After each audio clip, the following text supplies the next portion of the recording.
Good afternoon, Tuscaloosa and Internet World. How we doing on a Wednesday? Wow, the Mondayest Wednesday ever right here on July 5th. Welcome into the Joe Gaither Show right here on BamaCentral and BamaCentral.com. We are a proud part of the BamaCentral.com broadcasting network. I'm Joe Gaither. You guys are the listener. Y'all follow me at Joe Gaither6 on the Twitter machine, on Instagram, on Facebook. You can find the show wherever you find your social medias right there at Joe Gaither6. We want to encourage you guys to listen to the show on YouTube, on Facebook, on Twitter. You can find us on Spotify, Apple Music, and Audible as well. Just search up the Joe Gaither Show on BamaCentral, and you'll be able to find it right there. Want to tell you about our other podcast on the BamaCentral Broadcasting Network. Our friends, our brothers and sisters that are All Things Bama. All Things Bama, hosted by Austin Hannon and Katie Wyndham, putting out new episodes weekly. And we have our friends Blue Collar Unplugged with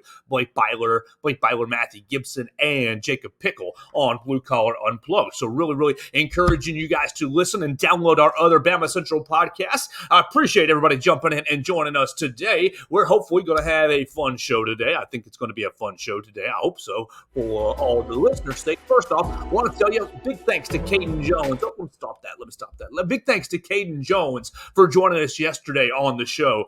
If you missed Caden Jones, we had him, 2024 linebacker out of Arden, North Carolina, joined the show for right about 35 minutes and really got to know him. I thought a nice initial conversation with Caden Jones. Got to talk to him about his recruitment and kind of his goals. Obviously, he's played all over the map up there for Rice School up there in Arden, North Carolina. Looking forward to seeing what he will do for this Alabama 2024 class. So if you missed that conversation, you can look at it. It was yesterday's episode, all the places that I just outlined: YouTube, Facebook, Spotify, Apple Music, Apple Podcasts, Amazon, all those places. You can find yesterday's episode with our friend Caden Jones. Before we jump into today's episode, I'll let you know that tomorrow I'll be joined by Giles Amos.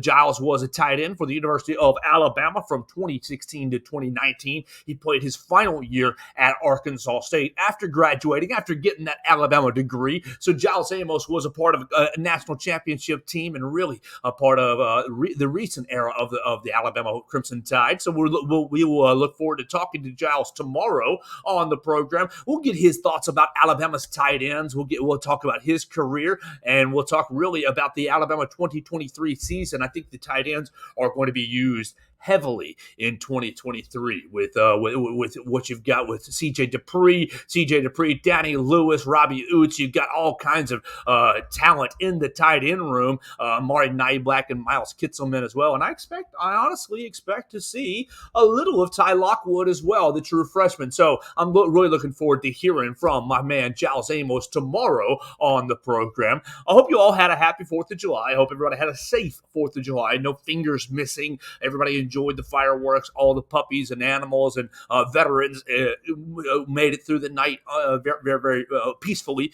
We hope so. We're here. We are. We're 3 weeks away from SEC Media Days. We're a couple of weeks away from SEC Media Days up in Nashville, and I'm really looking forward to getting up there and maybe talking to some of the Alabama contingent. But what are we gonna do today? What are we gonna do on July 5th? We're gonna talk about Brandon Miller's Summer League debut. We're gonna talk about Jim Wells a little bit. We're going to talk about Jim Wells. We're going to talk about Mohamed Wague. We'll talk about JQ, and we'll just see where else the day takes us. So Brandon Miller was in his summer league debut on Monday night, and really it was our old friend Avery Johnson. It was a tale of two halves. So Brandon Miller's first half looked terrible. Let's just be honest. Brandon Miller's first half was really not that good. So he was 6 turnovers, finished the night with 7 fouls. His first half was very bad. And then really he scored 12 of his 18 points. He finished the day with 18 points, 5 of 11. He had 5 rebounds, 3 assists, a steal, and a block. Look, the social media machine went crazy on Monday night because of Brandon Miller, because of really the first half. The first half was bad, and I'll be honest, it was bad. But come on, people. Hello, Julian. Thank you so much for your comment. Roll Tide as well. Oh, come on, people. Brandon Miller in one half, you're gonna basically say, oh, he's a bust. I saw a lot of Auburn fans basically saying picking up right where he left off. Obviously, the bad NCAA tournament game against San Diego State. But come on, Brandon. You're going to have to first give him a little bit of time. That's the first thing. Give him just a little bit of time to assimilate into the NBA game. Second, it's just summer league, guys. That's all it is. It's just summer league. It's no big deal. There's no real reason for us to. There's no real reason for us to overreact to the Summer League performance that it was. First off, you get 10 fouls in Summer League. Second off, you weren't even playing with the full roster, the Hornets roster. You throw in, basically, you throw out the number one pick with a bunch of scrubs. So I feel like it's overblown. I feel like it's overblown to judge Brandon Miller's game. Based off the summer league output. Spurs Hornets, yes, they were box score. Yeah. All right, so he finishes up, 18 points, the 3 of 7 from the 3-point line, and then in 34 minutes worth of play. But look at the guys he's playing with. The only guy of note is Nick Smith Jr., the other fellow first-round pick, who also kind of had a difficult game, 4 turnovers, 12 points. He was 1 of 5 from the 3-point line. So, come on. First off, we all knew that the Hornets were not good. We all knew that the Hornets were not a good, but let's all take it all into, let's realize what it was on Monday night. What it was on Monday night was not the full complement of the Hornets roster. Was not even close to the full complement of the Hornets roster. Basically, if you're not following Summer League, if you're not watching Summer League because you never have before, because there has been no reason to watch Summer League without Alabama players in it, I understand that. I get that. But basically, this is just exhibition. This is just exhibition. These guys are going out there trying to find their footing, trying to really get up to speed, find the speed of the NBA game. And, okay, you're playing against the San Antonio Spurs, who likely have the best farm system in basketball. Yes, I know that the Spurs had a terrible, awful year. So bad enough that it enabled them to get the number 1 overall pick, Victor Wembanyama. But the Spurs have a great roster and a great farm system. The Spurs on the bottom end, they're always developing talent, developing players, a lot like the Miami Heat. So when you play the Spurs in Summer League, or if you're playing the Miami Heat in Summer League, you know that you're going to get really good effort from the franchise. Like the Spurs and the Heat, they're going to be those teams that give you great effort every single time they play. That's just the way. It's just the fabric of the franchises, whether they're their starters or not. And so on Tuesday, was it Tuesday? Yeah. On Tuesday, they ended up playing first night of Summer League, and the Hornets lost big time. They were down 32-11 at the end of the first quarter. Basically, the Spurs came out and daddy smacked them right in the first quarter. Yes, Brandon had a little bit to do with that. Not really playing very well in the first half of the game. Let's see, he ended up with 6 points in the first half. Just an ugly first half. 6 points, 6 fouls. Yes, they give you there's the example. They give you 10 fouls in Summer League to kind of let you find your footing and let you find your way. So, look, am I worried about Brandon Miller's performance on Monday? Absolutely not. Absolutely not. No way. Am I worried about Brandon Miller at all? You're just going to work your way into the new league. You're going to work your way onto a new team. And most of the players that he's playing with right now in Summer League won't be on the roster, won't be on the Hornets roster going forward. So he's going to be playing with much more competent, much more capable teammates. A lot of his turnovers were passing the ball into the post and really getting it intercepted.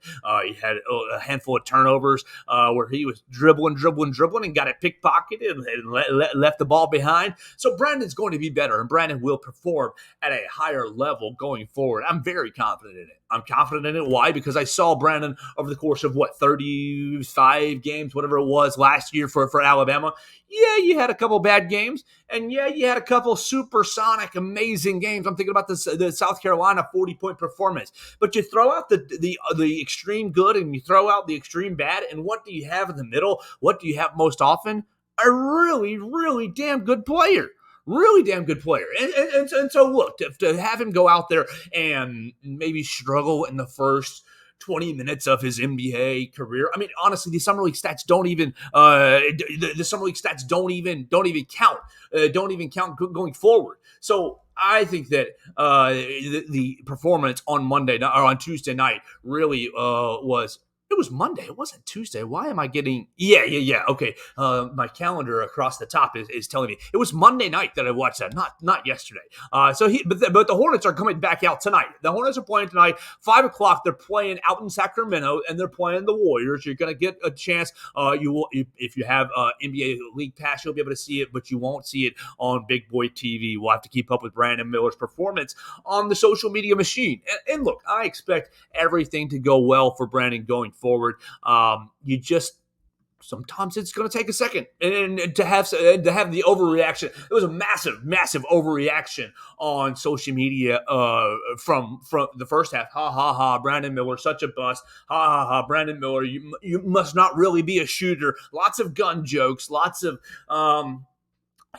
firearm jokes made at Brandon Miller's expense at halftime, and then once you come out and finish the night with 18 points, and not really a bad night, not really a good night, kind of just meh. I think that those jokes dissipated, and a lot of people basically went quiet. A lot of people went quiet once he had a good second half, and it just goes to show people are just waiting, ready to pile on Brandon Miller, to pile on anybody. It's not. I don't think it's a Brandon Miller thing, and I don't really think it's an Alabama thing. A lot of people talk about Alabama fatigue. I don't really know that it's that. I think it's just an opportunity to crack a cheap joke. I think people like to crack cheap jokes, and if you haven't paid attention to the whole Brandon Miller saga, you may not realize just the self-defense nature. You may not realize the self-defense nature, and you may not realize Brandon Miller's level of involvement was minimal at best on that evening. Again, anytime we talk about the tragedy, our thoughts are with Jamia Harris and her family, but I think that Brandon Miller, his story is going to continue for many, many years, and I'm looking forward to seeing him continue in summer league. Now, for those of you who are looking to see the Spurs, looking to see Victor Wembanyama, that he didn't get a chance to play against Brandon Miller. You're going to see that on Saturday. On Saturday at 8 p.m. On Saturday at 8 p.m., the Spurs and Hornets will play again, and you'll be able to see Victor Wembanyama this time. And they've said that Victor is going to make his summer league debut on Saturday, and I'm really looking forward to seeing that because all I've seen is highlights from his time in France, and really just want to see how his game's going to translate into the NBA. Because look, at 7'5", 7'4", super skinny, super long, great handles, but we're going to have to find out how his game will translate into the NBA. All right, let's keep it rolling on the Joe Gaither Show with more basketball talk, breaking news, real actual news, Alabama basketball news today. Mohamed Wague actually commits to the University of Alabama. We teased it on Monday's program. We teased it kind of over the weekend that Mohamed Wague was going to be the newest transfer portal target after Javon Quinterly goes into the transfer portal, last Sunday. And so Nate Oates identifies a possible replacement. No, it's not a one-for-one replacement, as Mohamed Wague is more of a center power forward player at 6'10". 6'10". What do I have him listed at? 6'10". Oh, I've got so many tabs open. 6'10", 225-pound forward, and he is a load. I said on Monday, his film looks kind of like looks a little bit like Keon Ambrose Hilton to me, but it looks like a more polished Keon Ambrose Hilton. If you remember Keon Ambrose Hilton from 2 seasons ago, only played here 2 years, freshman and sophomore year, and then transferred out, was a big body guy, 6 foot. He looks like Mohamed Wague. Looks like a dunker. He looks like a Keon Ambrose Hilton with a little more body control. He looks like a Keon Ambrose Hilton who is a bit more athletic and a bit stronger, has better hands. Now, Keon Ambrose Hilton was always good for a nice dunker too, but I think Mohamed Wague is going to get some minutes here. You look at the roster, you look at what he's done last year at West Virginia. He puts in, 28 games or so. He plays in 10 minutes a game. He averages 4 points. We've gone over the numbers. But what does it really mean for Alabama? You look at Alabama really from the time that, from May 22nd. From May 22nd, On May 21st, Alabama is expecting to have Nick Pringle, Mohamed Diabate, Sam Walters, and Charles Bediako basically returning to the team and making up the contents of the next year's front court. What happens? May 22nd, Chuck decides to go into the transfer portal. And I didn't even mention Chuck's game on Monday. Chuck played well. Chuck played okay in Summer League. Let's see. I'll go back to that. Yeah, real quick. His numbers were not bad. He came in off the bench. Where was my box score? My box score was right. Oh, you're so bad at this, Joe. Why don't you get good at this? Okay, Charles Bediako, in his couple of minutes of play, came off the bench, 12 minutes of play, 5 points, 3 rebounds, 1 assist, 1 steal. He did have 3 turnovers and 5 fouls, so wild hands, Charles Bediako. But look, you look on May 21st, and you're thinking, okay, we're going to be set at the front court position. Why? Because of Chuck basically coming back and anchoring the front court. Chuck's going to get he's probably going to get 30 minutes a game if he had come back here to play at the Capstone. But that wasn't the case. So instead, Charles leaves. You're left with Nick Pringle, who we like here on the program, and we like here in Tuscaloosa. And you're left with 2 freshmen, Mohamed Diabate and Sam Walters. Now, Diabate has already had knee surgery. They say he's going to be ready for the start of the year, but it doesn't mean he's going to be 100%. You cannot go into the season with Nick Pringle and Sam Walters being basically your front court players. We get destroyed. You get destroyed in the SEC. You'll get destroyed in the non-conference schedule that Nate Oates has already put up, but you'll get destroyed in the SEC if you're gonna go into the season that way. Nate Oates knew that. Nate Oates says, okay, what are we gonna do?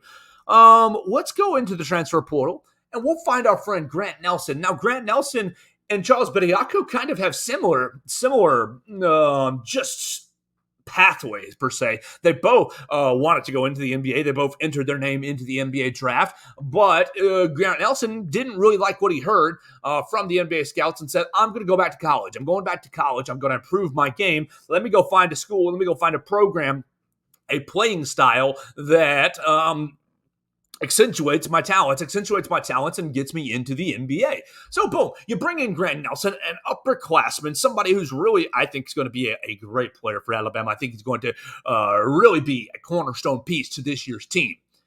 You bring in Grant Nelson, and you say, okay, now you're feeling a little better.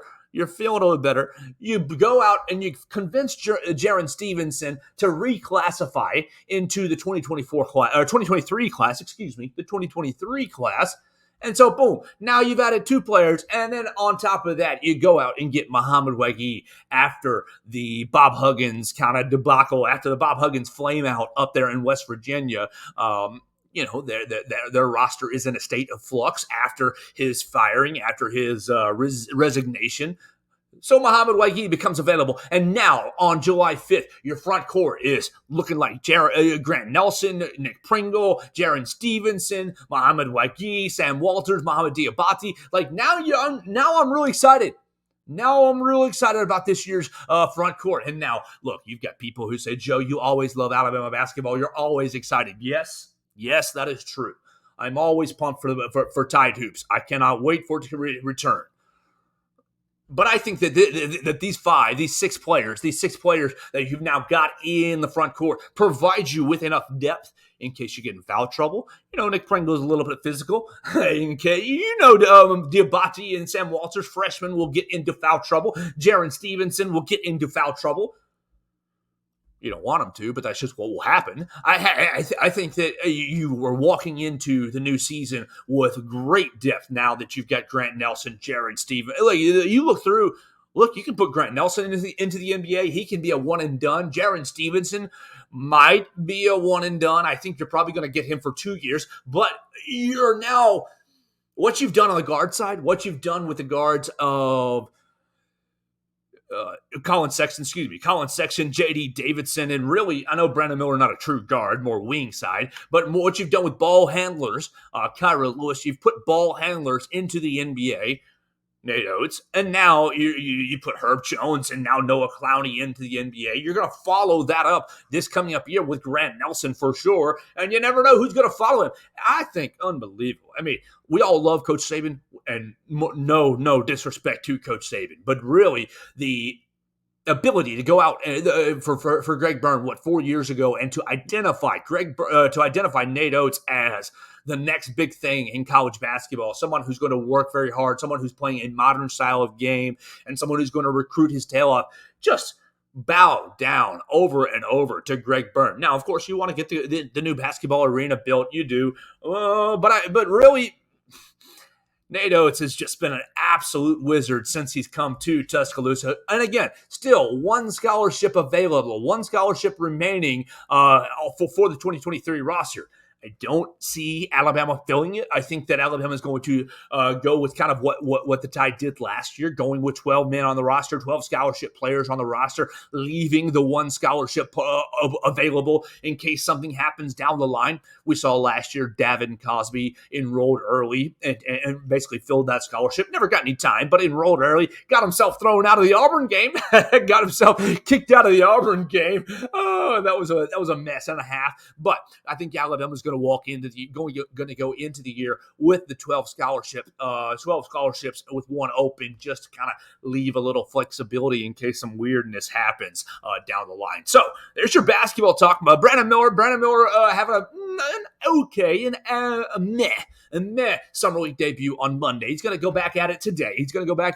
And then he's also going to be playing on Saturday against Victor Wembanyama. So really looking forward to that. Now, Mohamed Wague is officially a member of the Alabama Crimson Tide team. Now, I looked down at my notes, and no, that's not the end of the basketball talk. I got one more note on basketball. Javon Quinterly. You guys know Javon Quinterly. We love him. Maybe you don't. Maybe you hate him. I loved him. I know that, his style rubbed some people the wrong way because of his penchant for dribbling the basketball. I loved it. I love the flash and dash of Javon Quinterly. I am going to miss him. But news out of Javon Quinterly's camp says that Javon Quinterly is visiting or in contact with Memphis. And Memphis is an interesting name, is an interesting spot for me. Memphis would be a surprise, in my opinion, only because I expected him to go up north. I expected him to go, yes, Memphis is north of Tuscaloosa, but not north. Come on. I expected him to go up to the northeast. I expected him to go up to St. John's, up to Seton Hall, up to one of these northeastern programs closer to home. Now, Memphis is a bad fit for him. No, if he goes to Memphis, he can probably be the 1 or 2 point guard. Basically, Memphis right now, you got Jaden Hardaway and Mikey Williams playing for Memphis right now. And now Memphis, so they need a guard. And you guys know Penny Hardaway plays up there at Memphis. He's been in the college game for a handful of years now. NBA legend, always, massively respected by the kids and by true hoopers. Everybody knows Penny was the man back in the days, late 90s, early 2000s. What was it? The mini Hardaway, the mini Penny, the little Penny commercials that he used to have. He was the man with Orlando, an incredible player.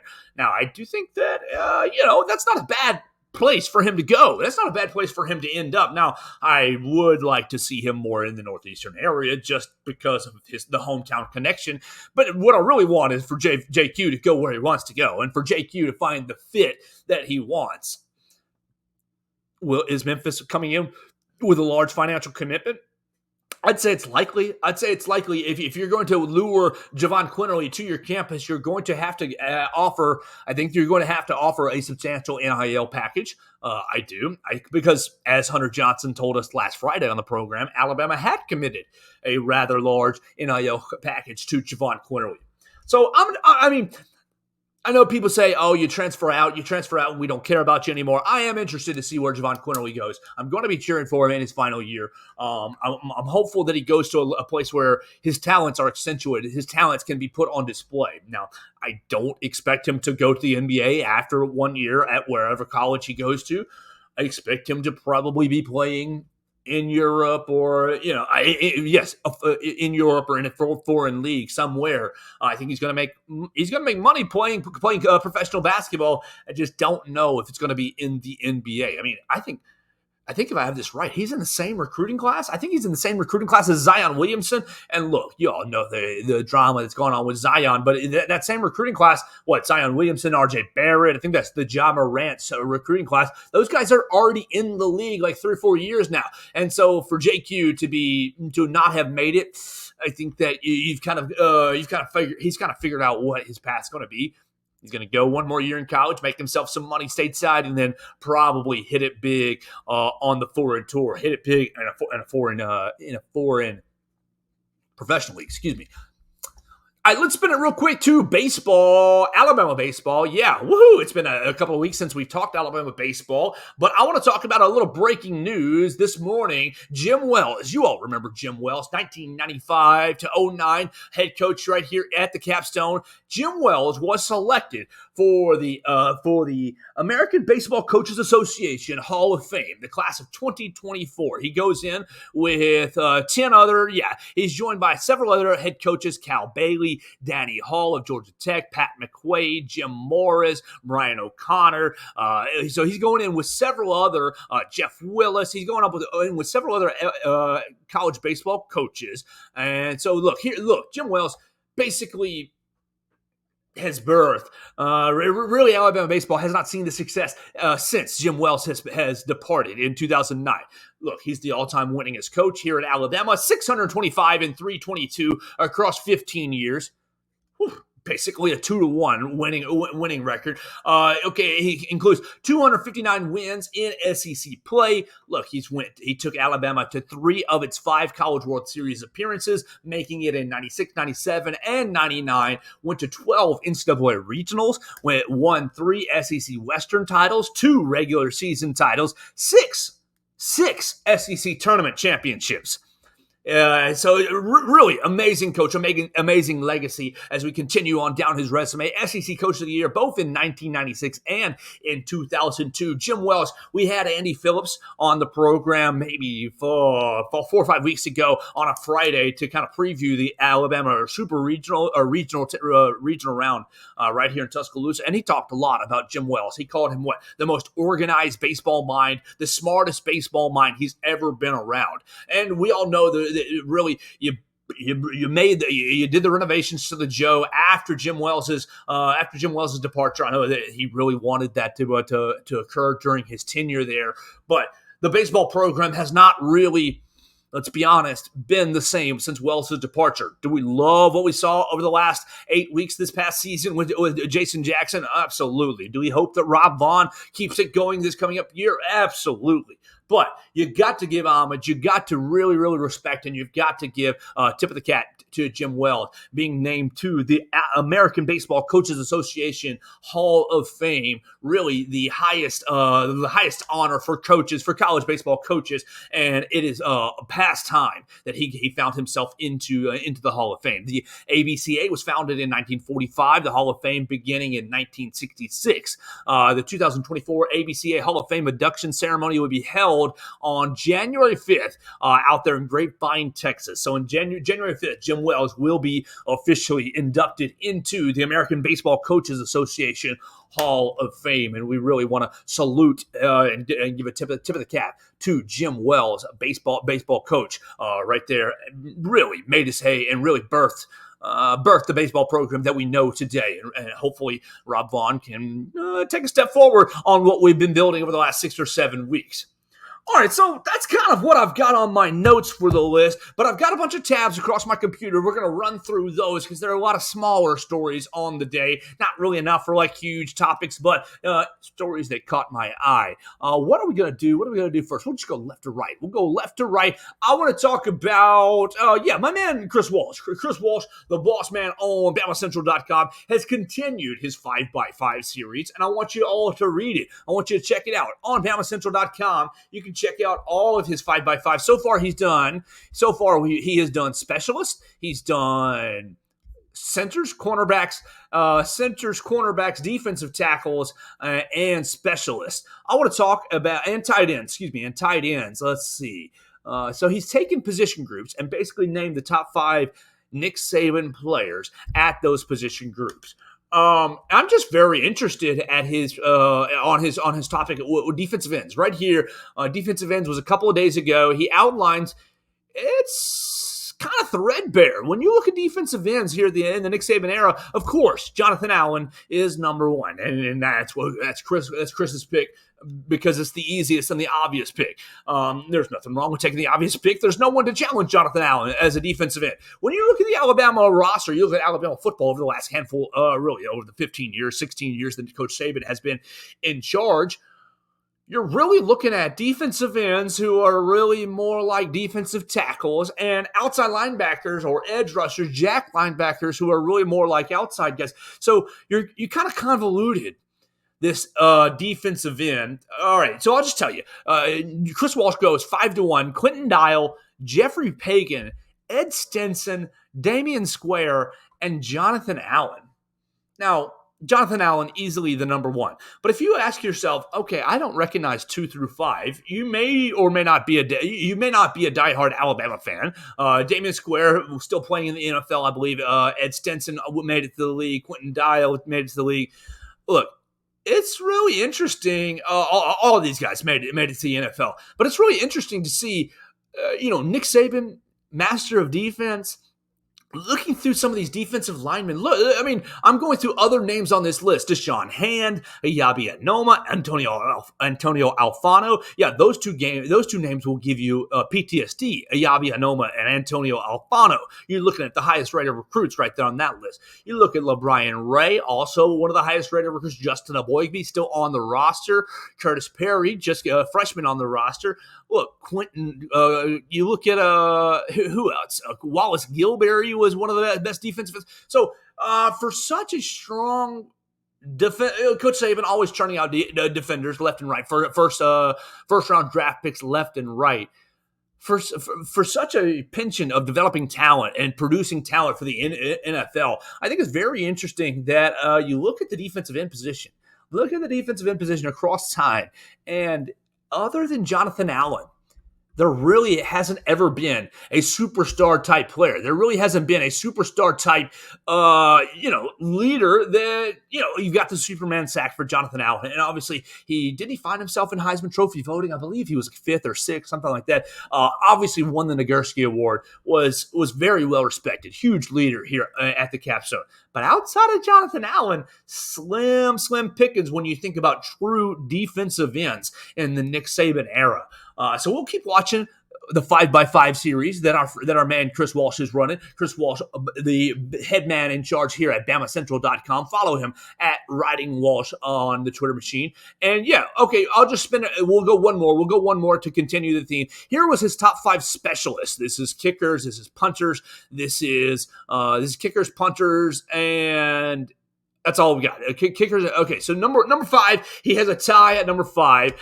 Three long snappers: Cole Mazza, Thomas Fletcher, and Carson Tinker. Look, the long snapper, if you never know their name, that is the best long snapper because they've never snapped the ball over the holder, over the punter's head. Cole Mazza, Thomas Fletcher, Carson Tinker, all 3 of them making it into the NFL as long snappers. So easy pickings at number 5. Number 4, I know Adam Griffith gets a lot of hell because he was the kicker on the kick 6. But Adam Griffith, turned himself into being a fairly strong kicker here with the Alabama Crimson Tide. So Chris Walsh puts him as the 4th best specialist all time in the Nick Saban era. Number 3, probably my personal favorite, Lee Tiffin. Probably my first personal favorite because I was a freshman at the capstone in 2008, Lee Tiffin's junior year, where Lee Tiffin really started to ascend as a quality kicker. His junior and senior year, just incredibly consistent at the capstone, helping Alabama win the 2009 national championship. And really, just a little full disclosure, I worked for the football team that season, and I was assigned to the special team. So Lee and I just became not great friends, but friend Lee. And he was such a nice guy. And so really, Lee, wherever you are, I hope you're doing well. Number 3 is probably a great spot for you on this list, as I think you are massively underrated in the Nick Saban era, massively underappreciated as a kicker. A lot of people talk about kicking woes. really, Lee Tiffin's junior and senior year were very, very strong. He had more kicking woes after that, but Lee Tiffin, strong junior and senior year. Love you, sir, and I hope you're doing very well wherever you are. Number two, Will Riker, already on him, or still on the roster. Still on the roster, but what, 2 years ago, didn't miss a single kick? Was that it? And just has been extremely consistent since his freshman year. He came in to Tuscaloosa from Hoover and has been just a steadying force here at the capstone as a kicker. And so, look, you think about one of the biggest things in the offseason. You've talked a lot about it being a transitional offseason and how important it is for Nick Saban to get it right and to make the right moves. It was huge for Nick Saban to get Will Riker to return for a super senior year, a COVID super senior year. Yeah, maybe he could have gone into the NFL. Maybe he could have tried out for a professional team, but he opts instead to return to the capstone, gets himself some more NIL opportunities with some, Dr. Scholl's and some orthotics, some footwear, NIL. I love that. I don't know that Will Riker has the NFL leg, but the college accuracy has been an absolute gift for Alabama over the last couple of years. And honestly, you should appreciate every single time he goes out there this year because, I'm hoping you see Connor Talty in the waiting in the wings. I'm hoping Connor Talty will keep the consistency going from the kicker position. But one more year of Will Riker, let us really enjoy it. And lastly, number one's obvious. It's J.K. Scott. Number one is J.K. Scott because he is like Mr. Thunderfoot. He could punt the ball. Oh my gosh, just outside the universe. And so J.K. Scott, over the course of 4 years, really consistently flipping the field for the Alabama Crimson Tide. And then he found himself so good, he got himself drafted. I think J.K. Scott, hugely underrated. You all see what you got right now in James Burnip. Not terrible, but not great.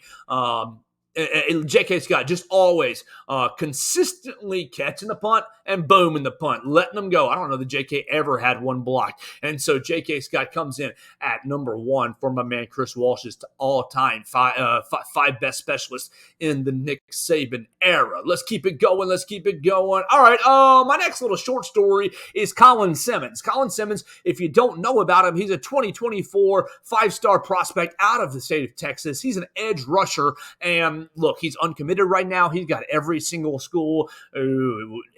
football school at Texas, Alabama, Georgia, everybody who's anybody after him.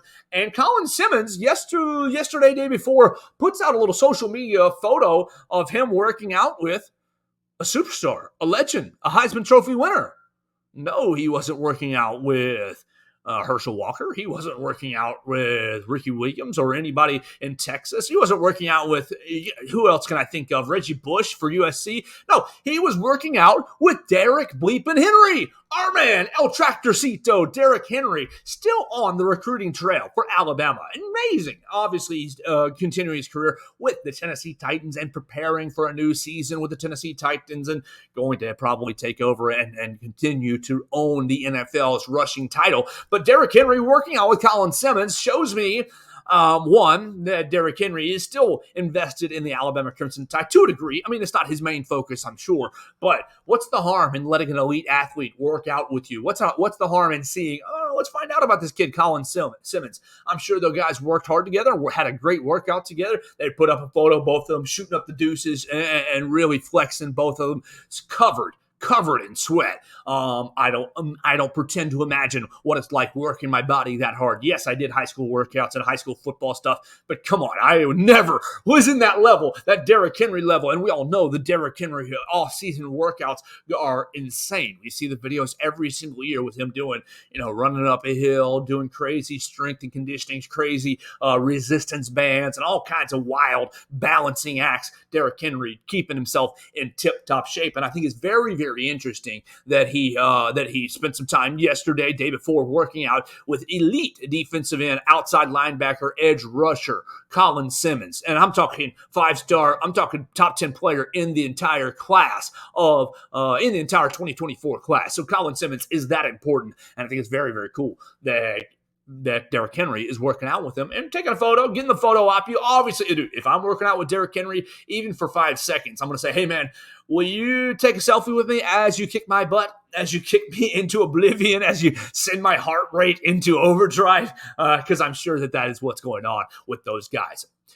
All right, that's going to do it for my program today. I really appreciate everybody watching us. Look, a ton of people tuned in yesterday to the program with Mr. Caden Jones. I really appreciate that. I appreciate Caden Jones. I appreciate his coach, Coach Walker, setting us up. Everybody at Christ School setting us up with Caden. He was super, super friendly and very open with us. If you missed that, you can watch it on YouTube, on Facebook, on Twitter, anywhere that you get your podcast, Spotify, Apple Podcasts, Audible, Amazon. You can just look up the Joe Gaither Show on BamaCentral. So look, we're going to close it down for a Wednesday. Tomorrow on the show, I want to remind you, we're going to be joined by Giles Amos. Giles Amos, former Alabama tight end.